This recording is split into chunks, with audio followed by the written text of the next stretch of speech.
భారత సినీ సంగీత ప్రపంచంలో తన గాత్రంతో చెరగని ముద్ర వేసిన లెజెండరీ గాయని ఆశా భోన్స్లే మరణం అందరినీ కలిచివేసింది.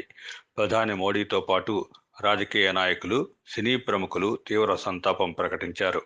ఎన్నో అద్భుత గీతాలతో సంగీత ప్రియుల హృదయాల్లో ఆమె సుస్థిరస్థానం సంపాదించారు.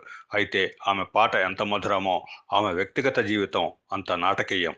ప్రేమ, తిరుగుబాటు, కుటుంబ కలహాలు, వియోగం వంటి ఎన్నో ఎత్తుపల్లాలతో ఆమె జీవితం ఓ సినిమా కథను తలపిస్తుంది.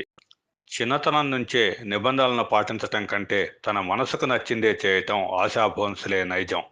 కేవలం 16 ఏళ్ల వయసులో ఆమె తీసుకున్న ఓ సాహసోపేత నిర్ణయం కుటుంబంలో పెను తుఫాన్ సృష్టించింది.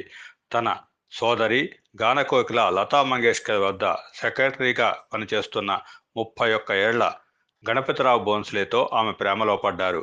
అయితే ఈ సంబంధం ఆమె కుటుంబం, ముఖ్యంగా లతా మంగేష్కర్ తీవ్రంగా వ్యతిరేకించారు.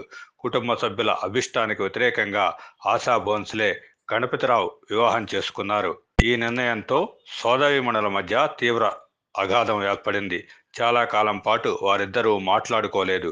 కుటుంబానికి దూరమై ఒంటరిగా కొత్త జీవితాన్ని ప్రారంభించిన ఆశ ఆ సమయంలో తీవ్రమైన ఒంటరితనాన్ని, భావోద్వేగ సవాళ్లను ఎదుర్కొన్నారు. ఆశ, గణపతిరావు దంపతులకు 3 పిల్లలు జన్మించారు. కానీ వారి వైవాహిక జీవితం సజావుగా సాగలేదు. కాలక్రమేణా వారి బంధం బీటలు వారింది. చివరికి వారు విడాకులు తీసుకొని విడిపోయారు. ఇది ఆమె జీవితంలో మరో కష్టమైన దశ అయినప్పటికీ కొత్త అధ్యాయానికి నాంది పలికింది. ఆ తరువాత ప్రముఖ సంగీత దర్శకుడు ఆర్.డి. బర్మన్తో ఆమెకు సంగీతం ద్వారా ఏర్పడిన పరిచయం ప్రేమగా మారింది. 1980లో వారిద్దరూ వివాహం చేసుకున్నారు. కొంతకాలం తర్వాత ఆర్.డి. బర్మన్తోనూ ఆమె విడిగా ఉన్నప్పటికీ వారి మధ్య అనుబంధం చివరి వరకు సాగింది. ఆమె స్వరంలోని గాంభీర్యం వెనుక ఆమె జీవితంలోని ఎన్నో అనుభవాలు, పోరాటాలు దాగి ఉన్నాయి.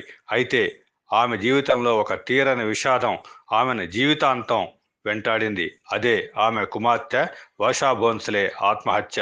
ఈ ఘటన ఆశా భోన్స్లేను మానసికంగా తీవ్రంగా కృంగదీసింది.